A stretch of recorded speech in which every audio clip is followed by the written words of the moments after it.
know what they always say, new year, new me. So what am I gonna do about it? Nothing. It's the same me. Surprise. Surprise. See, that's what's new about it. It's so quirky and fun. I'm just denying everything. No. The new year was January 1st. Anything after that is same year. Exactly. Same year, same me. Meaning, fuck you. That's what it means. I don't have to answer anyone. No gods, no rulers.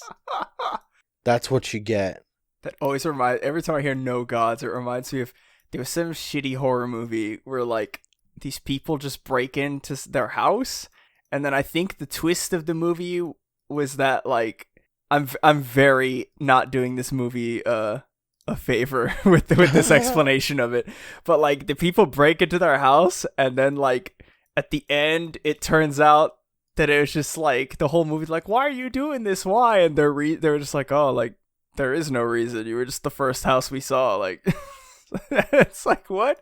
But there's a part in the trailer that I always remember. It's at the end of the trailer, and the girl's like, oh my god, and the guy has like this thick Russian accent. He's like, no god. That's how I'm treating this year. Yeah, it's been 1 week. Oh shit, it has. It has. Yeah, and it feels bad. It feels same, man, which means it feels bad, man. Exactly. The only thing we'll bring up is that with the really particularly heinous shit that has happened in the United States of America, if your beliefs line up even remotely with those of the people that did the things, this community is not for you. In the fucking slightest. Yeah, I mean that as aggressively and offensively as I can. Yeah, that was baby, that was pretty. Waking up that morning and seeing what I was like, oh, okay, so we just do this now. Yeah, it's a time. Can you imagine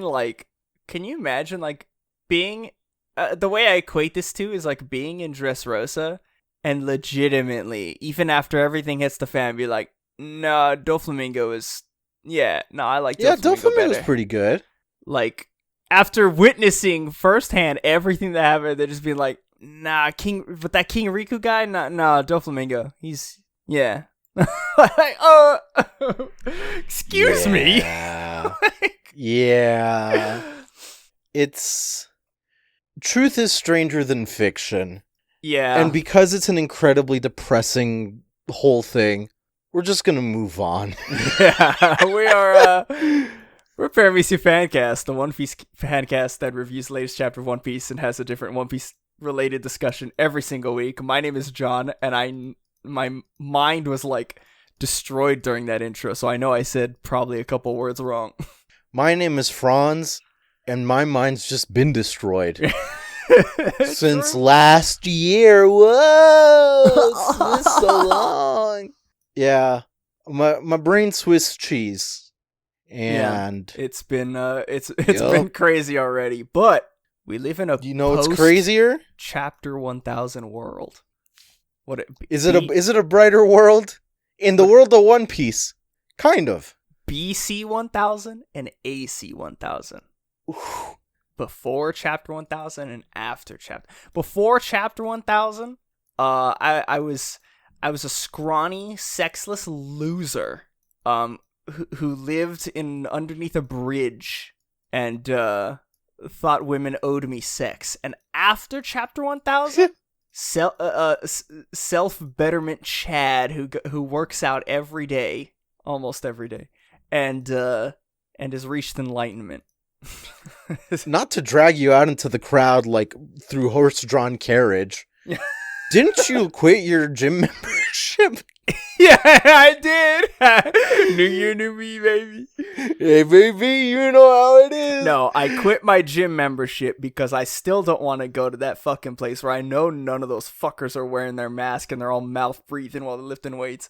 And they're going either way get me this fucking virus in Florida, which has like the highest infection. Fun fact, if you're wearing a mask and it's damp, you might as well not be wearing it. It's not effective anymore. So, the gym's just a bad idea in general. Yeah. Like, take it from me, I've gained at least 30 pounds in the last year, and it feels really bad because I was already overweight. Yeah.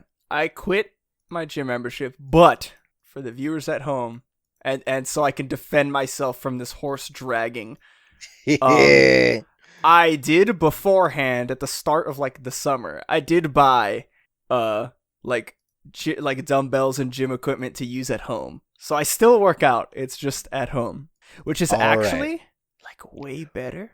Working out at home is so nice.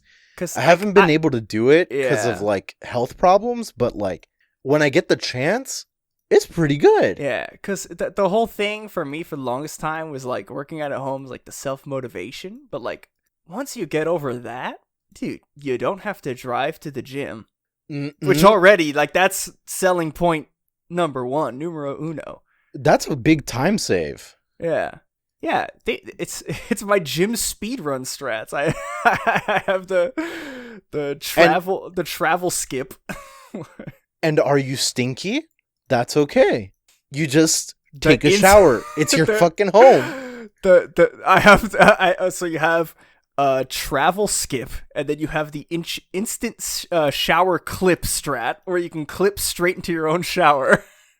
GG easy. Absolutely easy. Easy.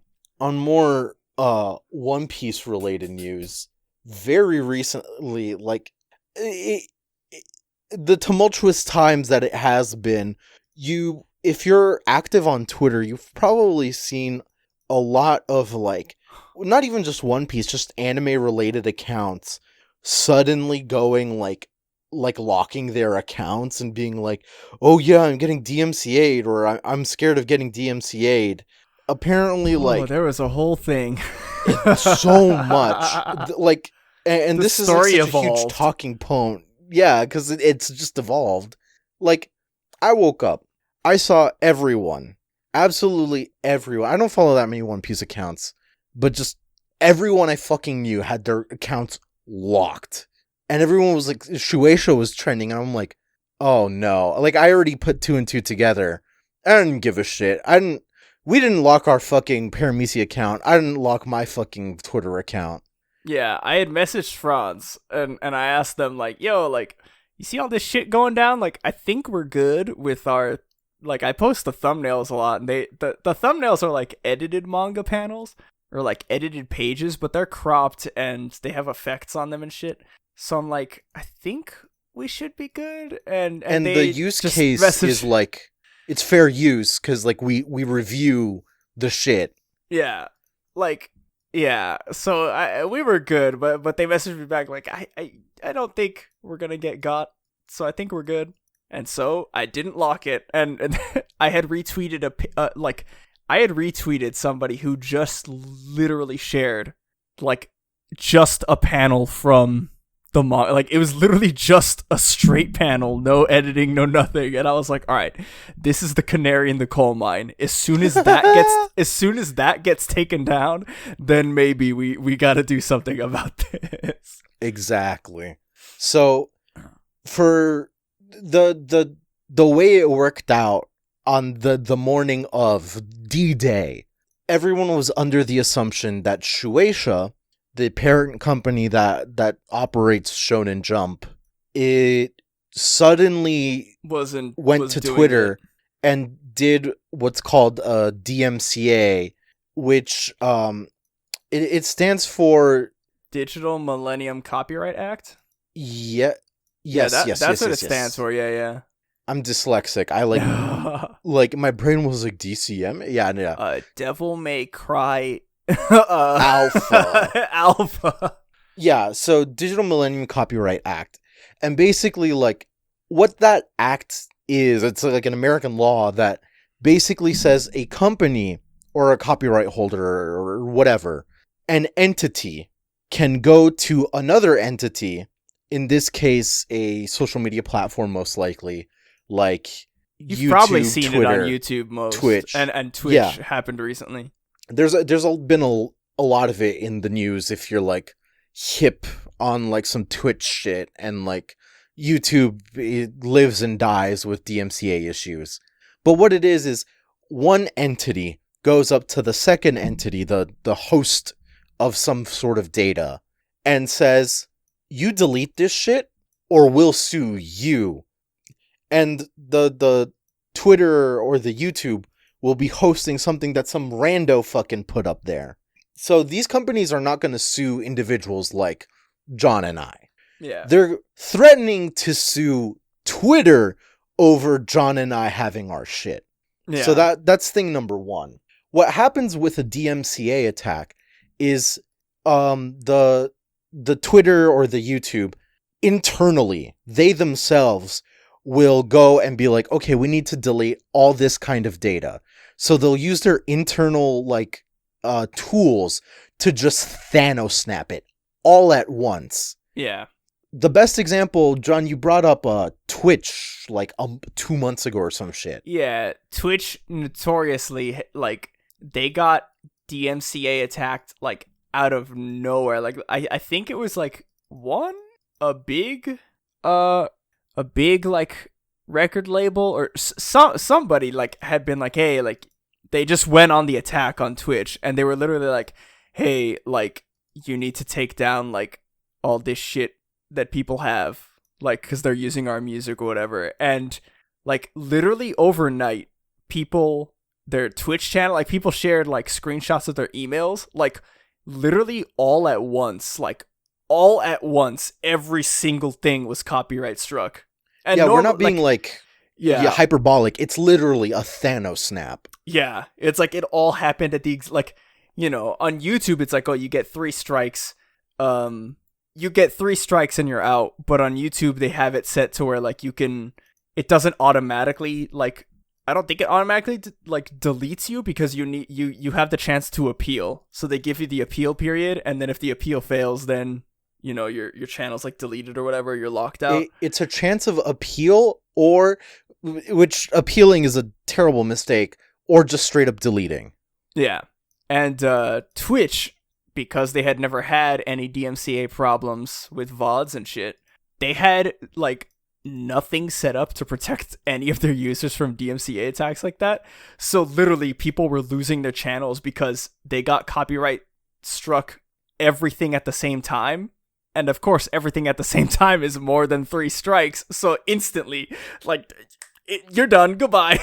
Like, it was an absolute shit show. Like, everyone was kind of like, what do we do? Where do we go? Like, people have been on Twitch for like 10 years, right? Twitch has been around for a long time, since the Justin TV days. Old heads know. But people had to delete their videos from their channels from 10 years of documented videos. Like, sure, if you're smart, you have a backup of that shit.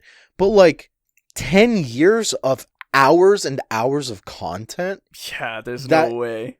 Turns into terabytes upon terabytes. Yeah. So, like, you know, a lot of people lost a lot of shit.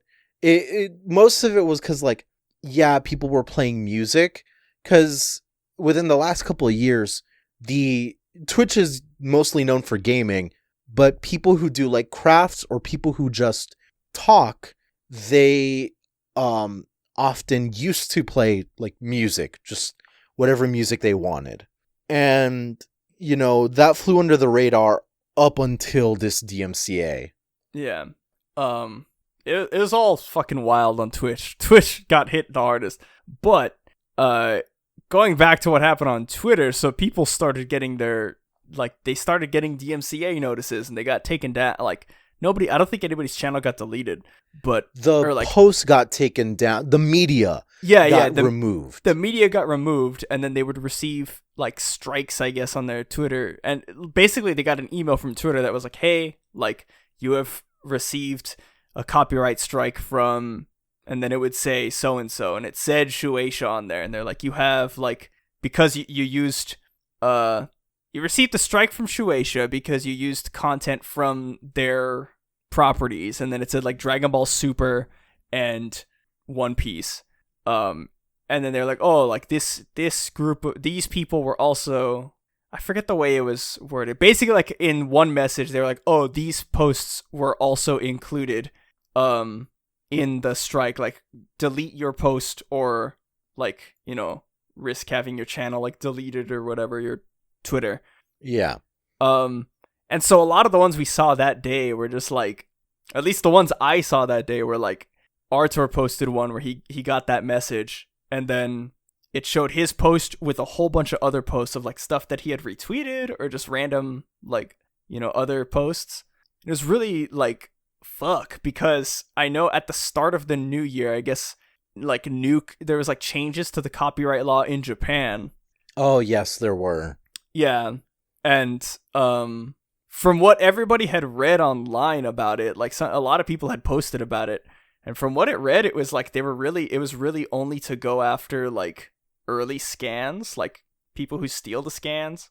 Right, to prevent the whole like leaking situation. Yeah, they were going after people who leaked the scans early. But it specifically said, I know in there, that like if you're posting like single panels or like you know, like a couple of panels or like a cropped page from the manga, like that was fine.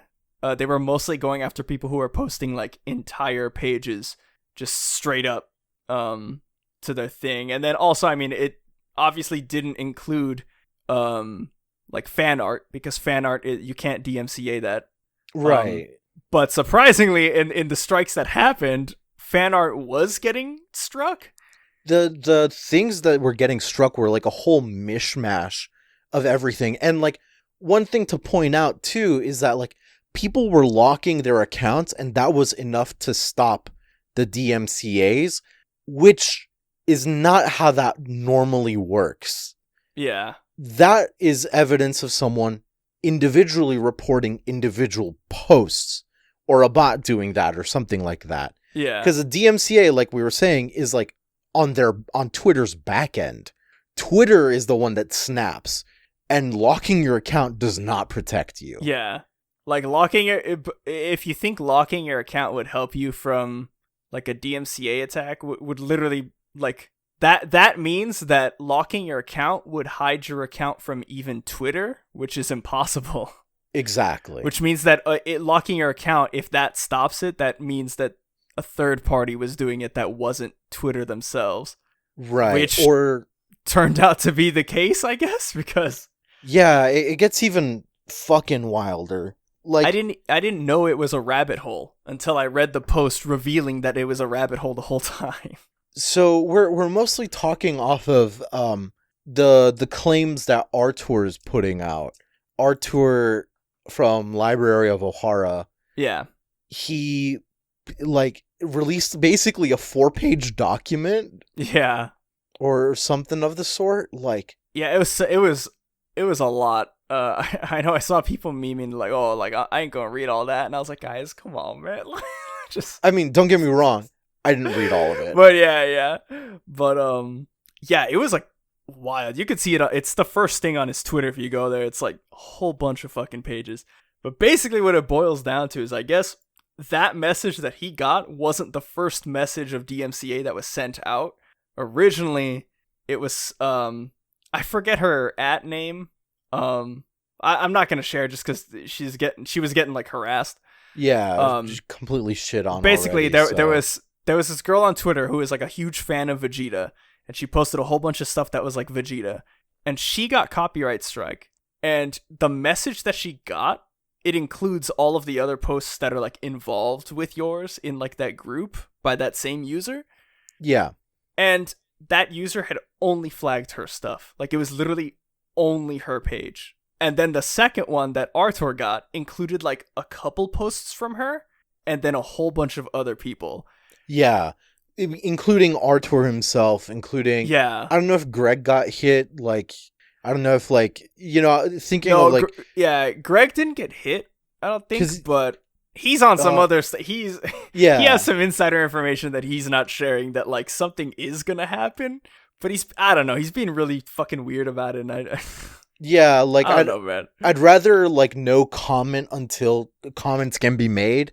Yeah. But like I'm just like spitballing like large like Sandman, the translator, or like yeah, there were some big names in the community. Grant the Thief. Like a lot of people were worried about it. I saw a couple of people that I follow that like got like media taken away essentially. Yeah. And the whole crux of all these people like getting hit, like it's the kind of thing that like if you just like look up One Piece on through Twitter search engine, those are the top people. Yeah. But then people like John and I on our Twitter, we only have like about a little over 100 followers, and we use literal like almost like full page straight up paid steal. spreads. Yeah, we steal. No, we have like we use very large portions of some pages, and we didn't get hit. Yeah. So like it was something like that is incredibly fishy. Yeah, it was really fishy. And then Artur's post goes on to describe like basically everything. So like the person who had struck in the Vegeta girl before, I guess, messaged her on Twitter afterward or on Discord afterwards. On Discord. And apparently it's like this weird stalker guy that just won't leave her alone.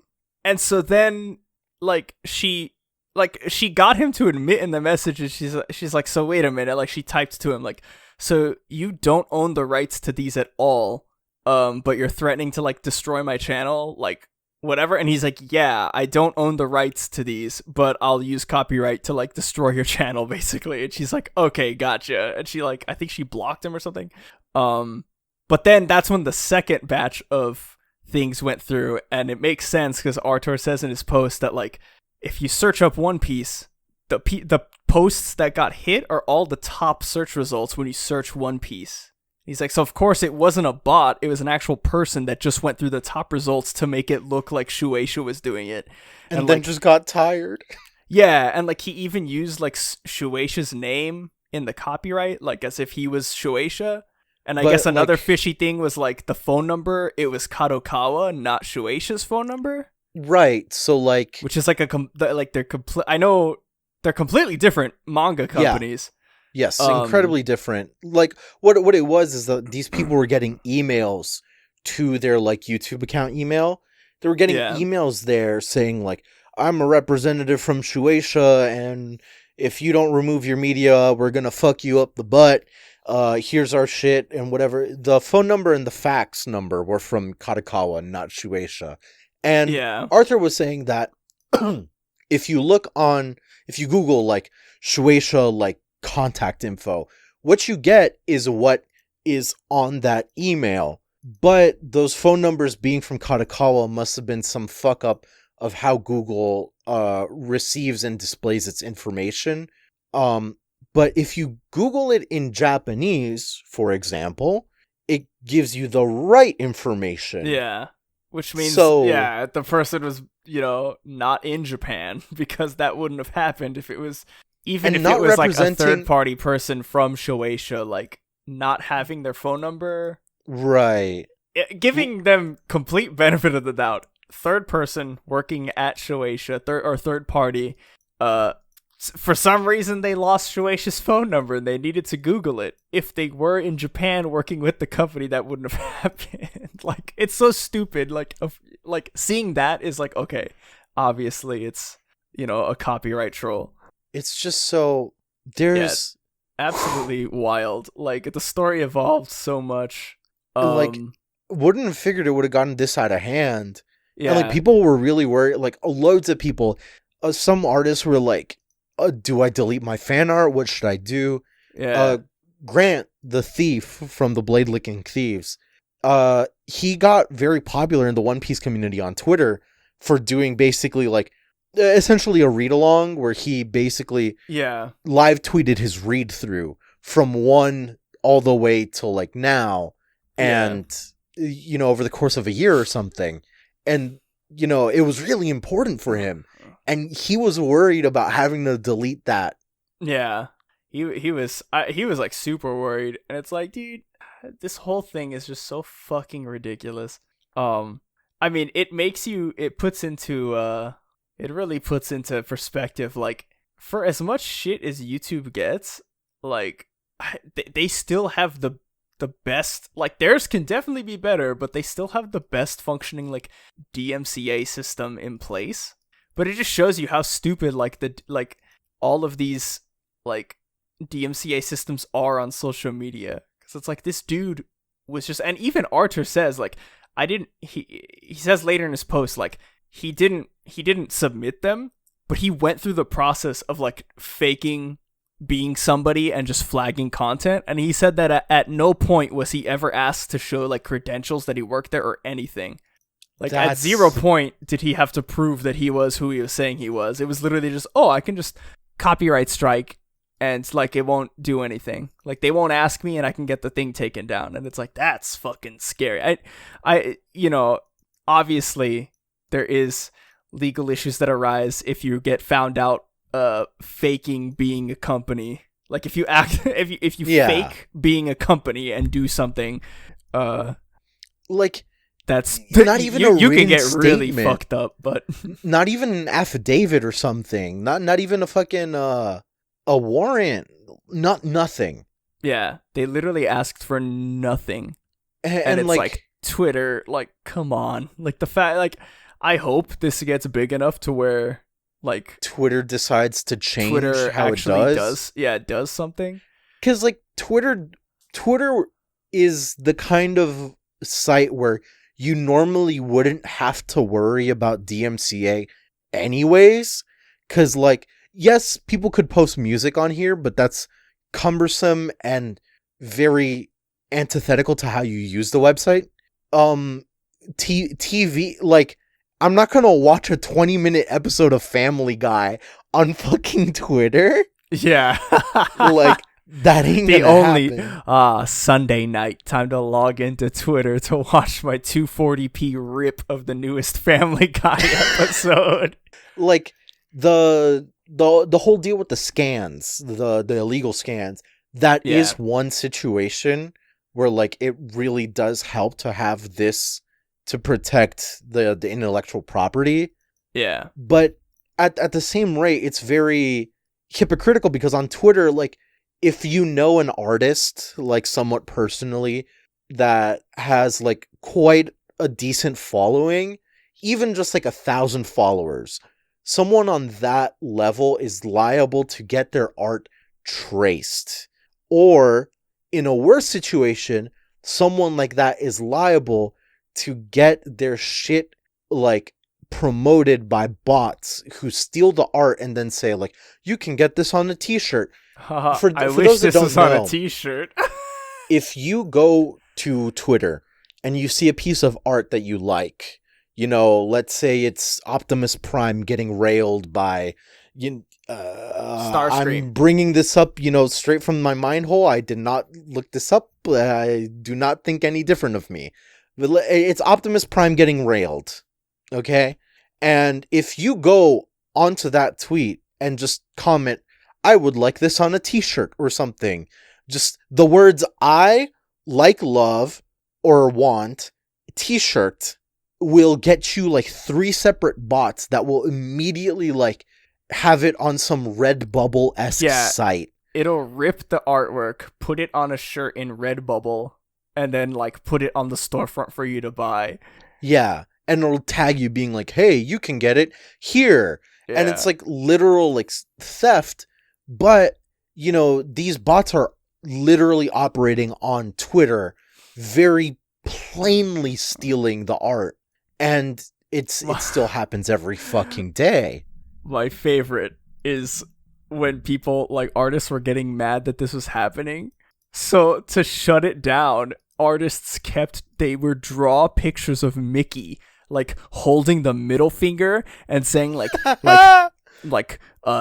Disney says fuck you and your kids, like official sanctioned by Disney, and then it would be like, oh, I want this on a shirt, and then you'd see 3 bots be like, oh, like you could buy this shirt now, and then the artists would at Disney and be like, wow, dude, like this bot is trying to sell this fucked up T-shirt of your IP, like maybe you should do something about it, and Disney fucking struck that shit down. Dude, it's like, I saw like some of those T-shirt sites literally like got ass blasted by Disney because they were like, yo, like, it's so fucking funny to me, and like it's so deserved too. But it just goes to show that, like, you know, these large corporations, these stakeholders are the ones that can do this.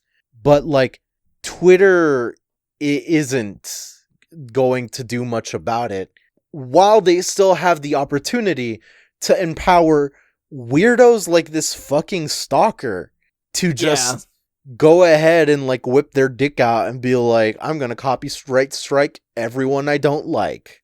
Yeah, absolutely fucking wild. I don't like where does it end? Like, let's say I don't like some fucking band.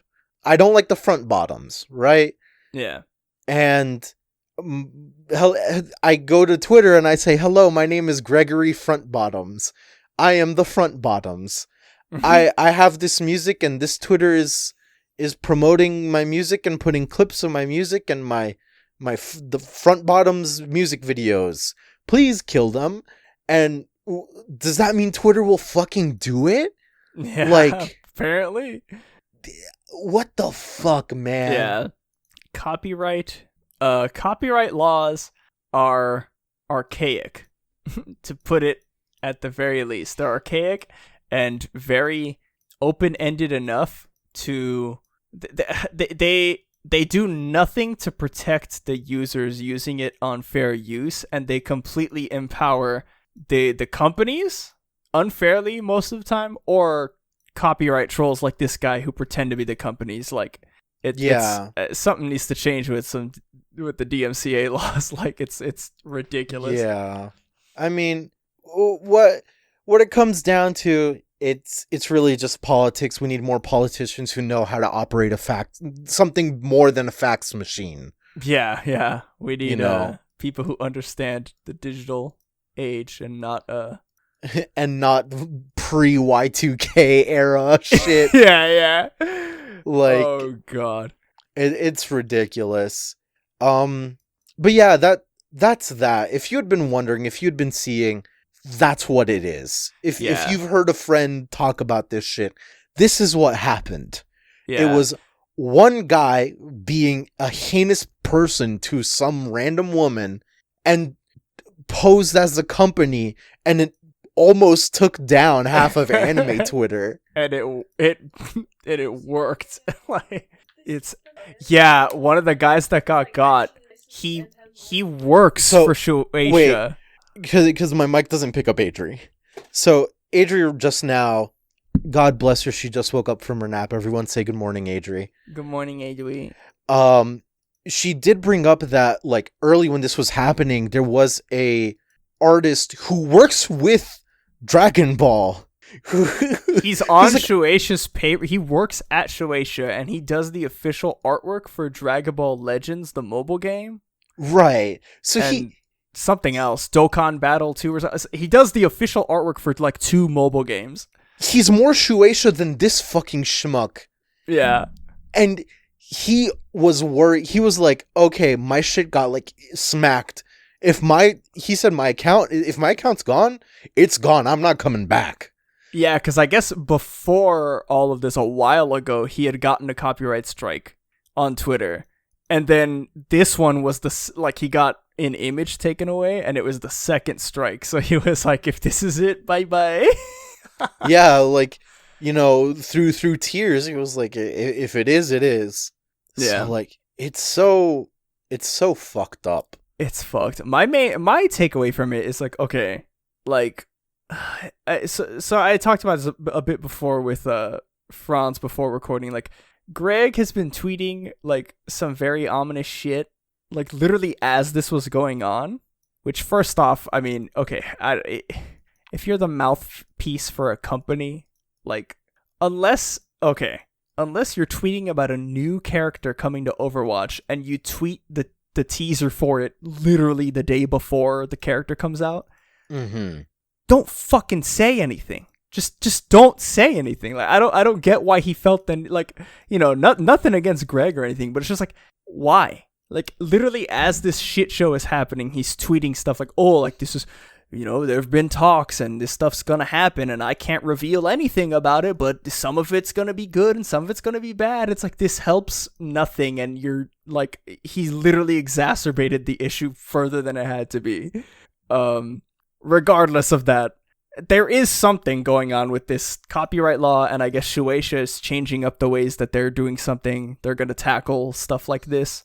And like, this wasn't it, but I know that he was tweeting stuff like, oh, like, it's gonna be mostly net positive for people. So I'm like, well, what the fuck does that mean? Like, dude, it's I don't know. It was kind of inflammatory without meaning to be.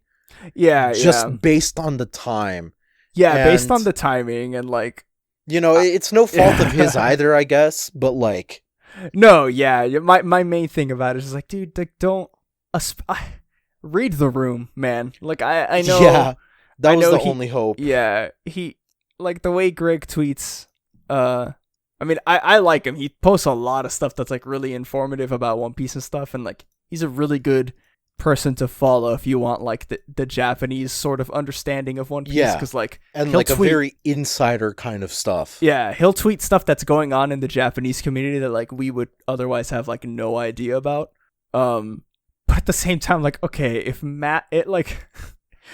massive strikes like this are happening and your response is to tweet like basically like, XD winky face. Yeah, XD winky face, and make everybody fucking worry. And there was multiple people, including like Grand Line Review, that responded to him like, hey, like don't joke around. Should I take this seriously? And then he was just like, well, thing changes in the air, I suppose. And it's like, dude, shut the fuck up. Like, is this something like he knows exactly what the talks that happened behind closed door are, and he's just like XD winky face. I feel like he should have read the room and just shut up, like, not said anything. But what I'm wondering is, like, one of their official artists got taken down, and I know there was multiple articles that got written about this, and like, Shueisha got fucking slammed, and there's like no official word by them. That's the weird part to me. Like, I feel like if it wasn't my company and this stuff was happening, I would be the first to be like, hey, official statement time. Like, that wasn't us. Like, yeah. And part of that is just like Japanese bureaucratics being slow. Something that I've literally not stopped talking about in the last week and don't want to go too much into. But like I've been saying this whole past week in private, if you haven't watched the movie Shin Godzilla, I was just about to say, please watch it. Because one, it's a great movie. Hideki Anno is a very good director, honestly speaking. But you know, he's the Evangelion guy. But also besides that, it's a political story about you could read it as a critique of Japanese government and how it operates, where basically, like, it's just too slow. And, you know, sometimes it may be... I'm not a politician.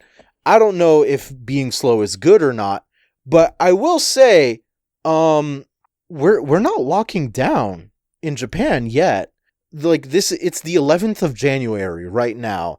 We're going through... The second spike hasn't stopped. And it's just getting far sharper.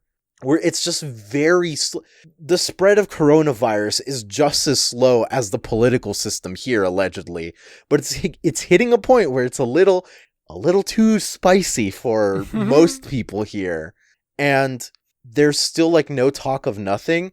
Yes, y'all who don't live in Japan will probably see a bunch of articles saying like Japan state of emergency. Yes, what that means is it's an announcement of an announcement. Not even. It's the governor or like someone related to like some area in Japan, pick a place. They'll just go out and say, "Hey, stop eating at restaurants, please." As if like that's the only thing. So that's all he's got, man. yeah, it's a fucking wacky racer time here in Japan, and the bureaucratics also affect companies like Shueisha. Yeah. So we're not going to hear anything from Shueisha till like probably next fucking week, which may have to do with if ever, because Japan has very strict laws about when they do litigation, when they like sue someone, you can't like really be too public about some stuff and not others. So I have no doubt Shueisha's gonna murder this fucking dude if this really is what's happening. But we probably won't hear anything about that from Shueisha until everything is said and done.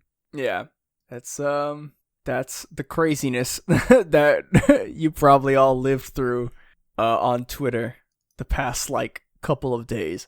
It's been wild waking up and like seeing that it was like just some dude copyright troll. I'm like, bruh, what the fuck? This shit's wild.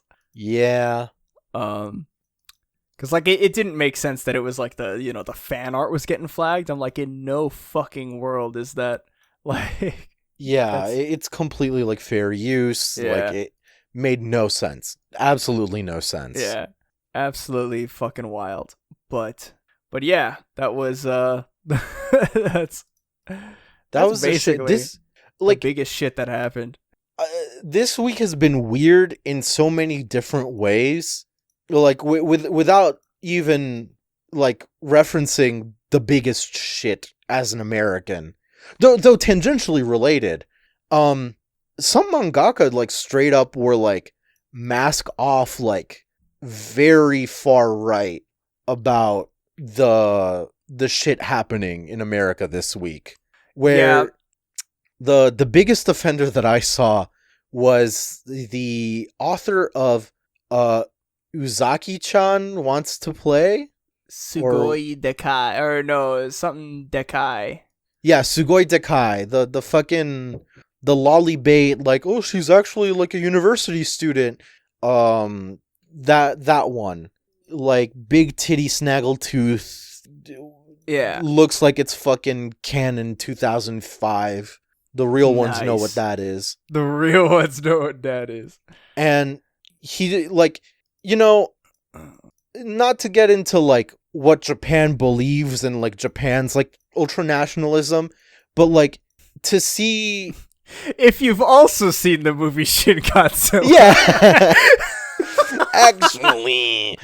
But, like, it's the kind of thing where, like, misinformation is not limited to, like, America or to individuals. This dude, the Uzaki-chan mangaka, straight up was like, the whole, like, Antifa has infiltrated Capitol Hill and infiltrated the ones going into Capitol Hill. It's actually all Antifa. That's what he was saying, and it's like... Yeah. It's weird, yeah, because, like, other countries are going to witness what happens.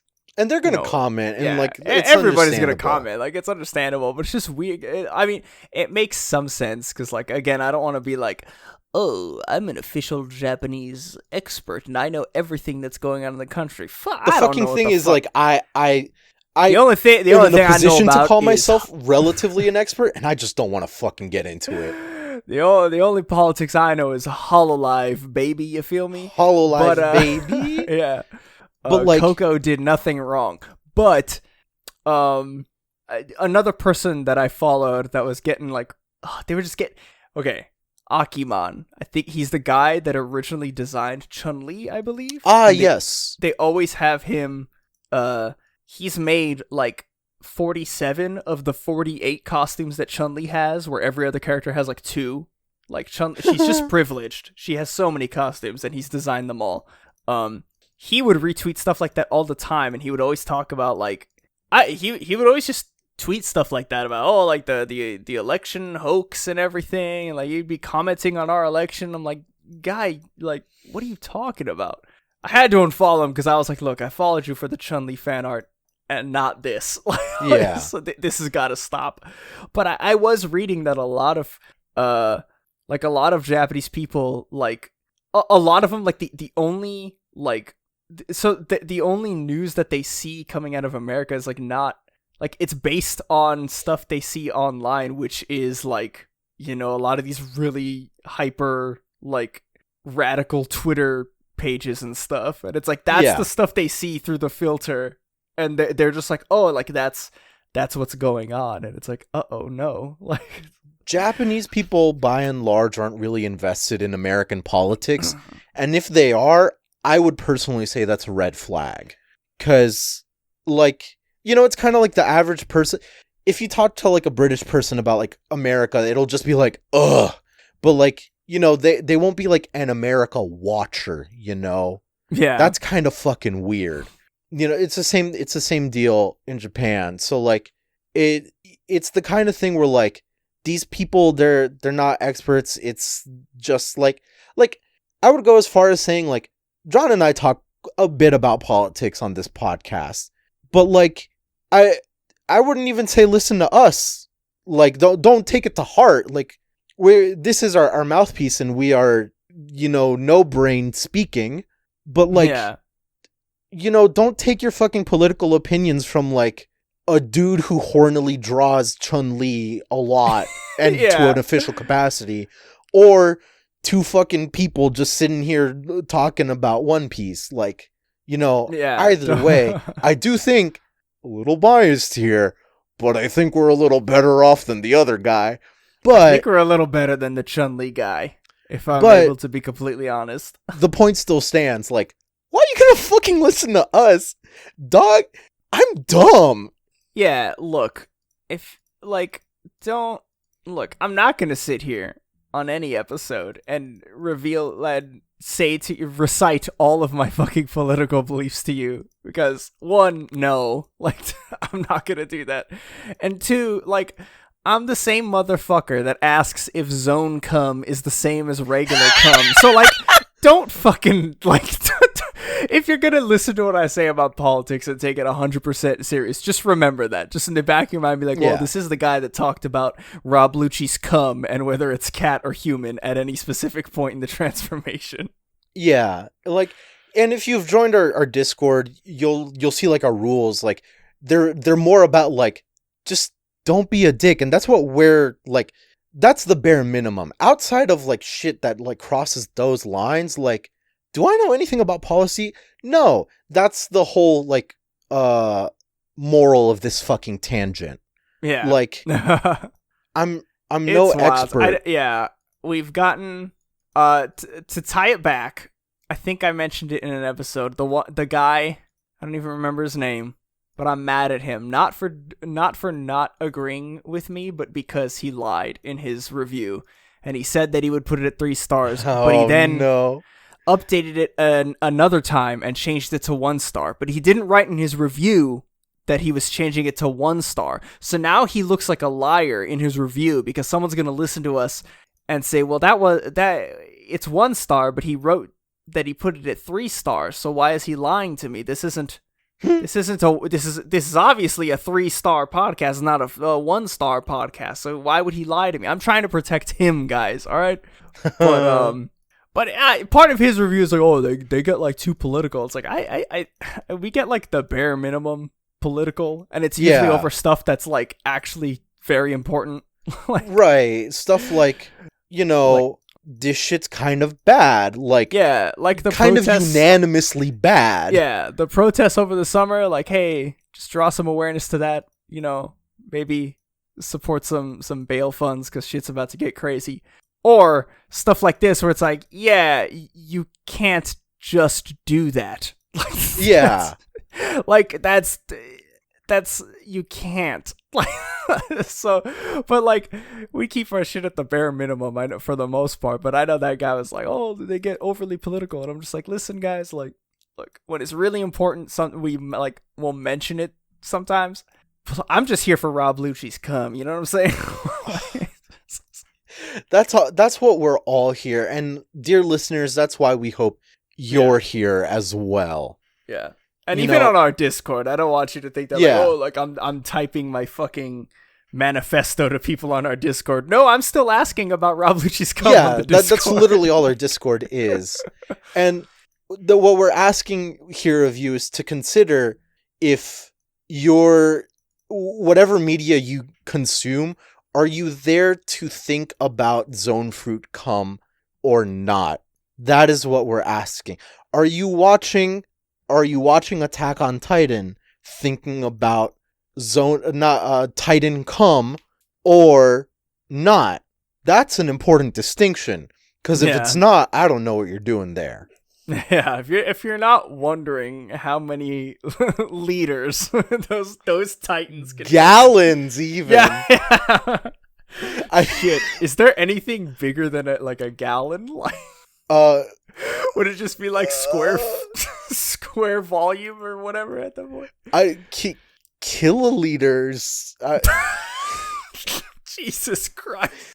Like I'm scared. I saw I'll give me like a hot second to find this tweet, because it's one of those tweets where like it's like it's recently come popular again, where it's like someone in a corner of a room and everyone else in the room is like fucking. Oh, yeah. But that person's like alone, like just holding a drink, and they don't realize. Yeah, they don't realize whatever. And it was like basically some like cat girl or femboy or some woo with cat ears basically.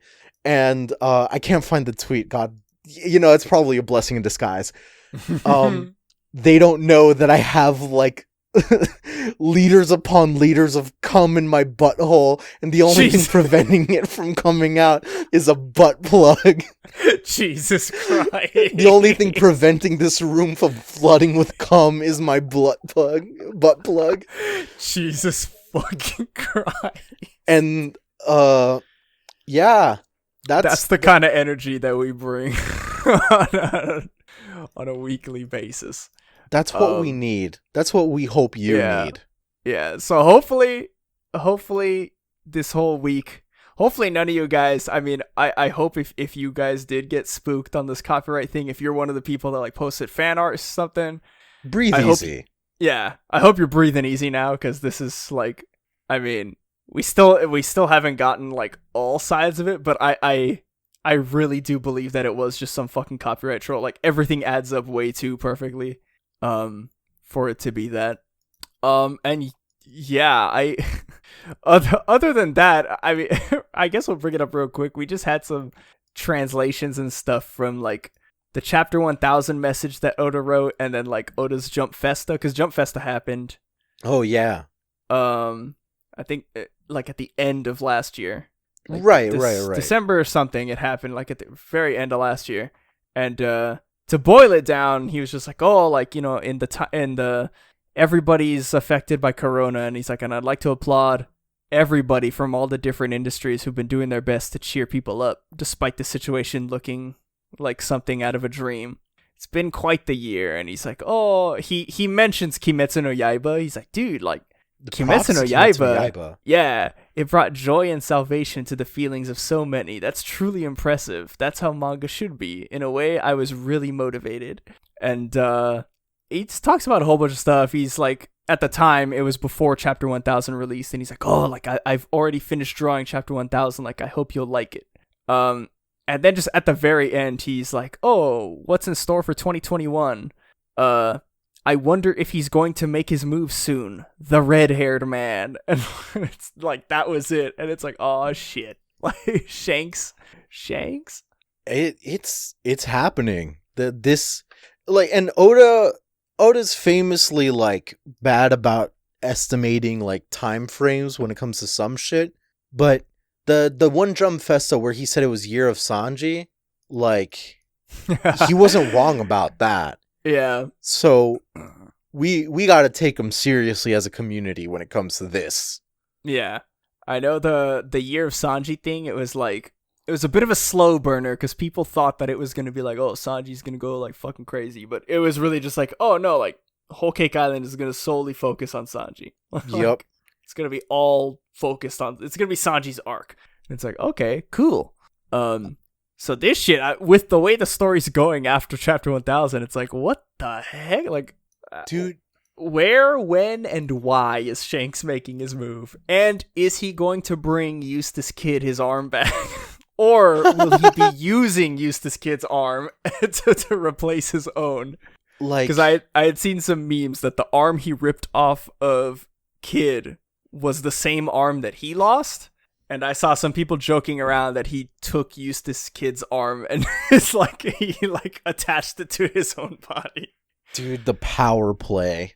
Absolute power play. Some fucking Sesshomaru shit from Inuyasha. Like, hey, I don't have that shit. Gimme. Yeah. Really? I wish that would have happened to Kiku when she got her arm. I was hoping... Ooh. I was hoping that Law would appear and, like, cut one of the gifter's arms off or something and, like, attach it to Kiku with Room, and then she'd have, like, a... snake arm. Yeah, like a snake arm. However you say arm in Spanish, de demonios. Chad from Bleach? Yeah, I want Kiku to just be Chad from Bleach. Dude, shoutouts to Chad. Chad's like the one person in Bleach who like just made it out. He was a winner the whole time, you know? Like everyone had all this bad shit happening to them, and Chad is just like, yo, like I'm Mexican and I like to box. And God bless him. Like, that's God damn it. Shoutouts to Chad. Shoutouts to Chad. That if you that's take what we're away gonna anything sign off with today, I guess. If you take away anything from this episode, just shoutouts to Chad. Shoutouts to Chad. The number one. The reason to ever watch Bleach, to ever get in, to see the man Chad. Oh man. Yeah, but that's it's a good place to wrap it up bookend for this week. Yeah. That'll be it for us this week. We'll be back next week with chapter 1001. And wow, what a fucking thing to say, you know? What a fucking sentence. We're in the post chapter 1000 world. Woo! This is the new world. Everything from here on out is different. In the meantime, you can go see our social media, Twitter, at Paramecia Cast, Paramecia Fancast literally everywhere else. On the side, you could go to our Discord, where we have lovely little conversations about ZoneCom. Yeah. Just really always about ZoneCom. That's all it is. It always finds a way back. It all comes back to ZoneCom. So, yep, it's a very, very cool place to be. Very seriously, like, I did not expect it to be this chill. The first several months of the Discord, I had my finger hovering over the delete button at any fucking moment. Because managing Discords are fucking terrible. But yeah, we've cultivated a good community. Yeah, you guys are the best. And anybody, if you want like a good One Piece community to just have chill fucking conversations with, like, really welcoming, honestly. Like, dude, I see it as quick aside. I know the last minute of the whole thing, but the other day Roger was like streaming Roger's Base, and I mean he has a big fan base, but because he's one of the bigger One Piece YouTubers, like he gets a lot of people who like are just they're not fans of him. They're just there because One Piece was typed in the search bar and he comes up. Yeah. And like I guess one of the days he was streaming his live reaction, and the chat was being so fucking nasty to him, like trying to tweet him about like spoilers and shit, that he literally just shut off the stream and he was like, all right, I'm recording this like live reaction like without the chat, because they're just being gross and disgusting. And it's like, dude, what the fuck? Like, if you want not that, like, our Discord is there. Like, none of the people in our Discord are like that. There are some people that read the scans. I will say I love them because they're very respectful of the rules. And like, if they're talking about the scans, I have no idea because they're not posting it on there. Or if they do, they state like, hey, this, and then they spoil like everything. Like I've seen like full paragraphs and spoilers. Whereas like we do have like members of our Discord community who do read the scans, and they'll just be like, oh damn, that was good. That's literally it. Yeah. Utmost respect. Yeah. It's great. We've cultivated a good community. I see moments like that with Roger, and I'm like, damn, like I'm really happy with the community we have, and I think we're doing a good job of like attracting more people like that. Yeah. You know, guy that wrote that review, you're welcome anytime, man. Come on, man. Just come on in. Trying to help you out, man. Hashtag squash the beef, brother. Let's do it. Oh, damn. In other news, I'm working on a video essay. Because of depression and the state of the world in the past week, it will take a bit more time than I thought, but hopefully at least the script will be done soon, and I might like put like snippets for previews up on the Discord. Oh hell yeah. So when things are like, when the script is more complete, it's most likely going to be an hour-long video essay. I don't know why I do this to myself. I don't know why I do this to myself. Oh, it's going to be glorious. I've gotten an insider scoop, and it's going to be good. You guys are going to want to keep an eye out for that. But yeah, we'll be back next week, and the crack theory was Attack on Titan question mark? Okay, if a zone fruit user eats something and then transforms, did the cat also eat it? That's actually really, really important.